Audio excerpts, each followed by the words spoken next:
গতকাল ছিল মঙ্গলবার, ছিল আমার উপোস। উপোসের পরের দিন দেখবে বেশি খাই খাই মনে হয়।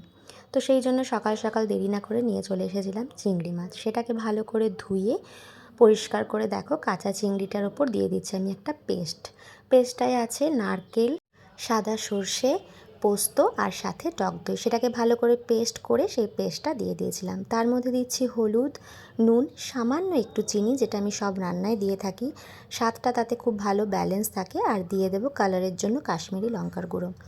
আর কী রান্না করছি সেটা তো তোমাদের বলাই হয়নি। করছি হচ্ছে চিংড়ি মাছ ভাপা। আর সেটাতে একটু বেশি করে সর্ষের তেল না দিলে কি হয়, তাই বেশ কিছুটা পরিমাণে সর্ষের তেল আমি এর উপরে দিয়ে নিয়েছিলাম। পুরোটা মাখার পর মনে হলো আমার আরেকটু লাগবে, কারণ আমি একটু ভাপাতে তেলটা একটু বেশি দিতে পছন্দ করি। ওটাতে একটা ফ্লেভার ভালো আসে। আর তার সাথে আমি দিয়েছি দুটো কাঁচা লঙ্কা। বলতে ভুলে গেছি, আগে পেস্টটার সাথে আমি কাঁচা লঙ্কাও অ্যাড করেছিলাম। তো সেই কারণে আমি আর বেশি কাঁচা লঙ্কা চিড়ে দিলাম না, কারণ আমার মেয়েও যেহেতু খাবে ঝালটা বেশি হয়ে যাবে। তো ওটা ম্যারিনেট করার পর দেখো এখানে একটা কড়াইয়ের মধ্যে জল দিয়ে তার উপরে একটা স্ট্যান্ড দিয়ে, আমার কাছে যেহেতু টিফিন বক্স নেই তাই স্টিলের বাটির ওপর বসিয়ে দেবো বেশ কিছুক্ষণের জন্য। তো চলো রেডি হওয়ার পর দেখাচ্ছি। এই দেখো আমার চিংড়ি মাছ ভাপা পুরো রেডি। লুকটা কেমন লাগছে অবশ্যই জানিও। ভালো লাগলে একটা লাইক আর কমেন্ট করো। চলো আজকের মতো টাটা।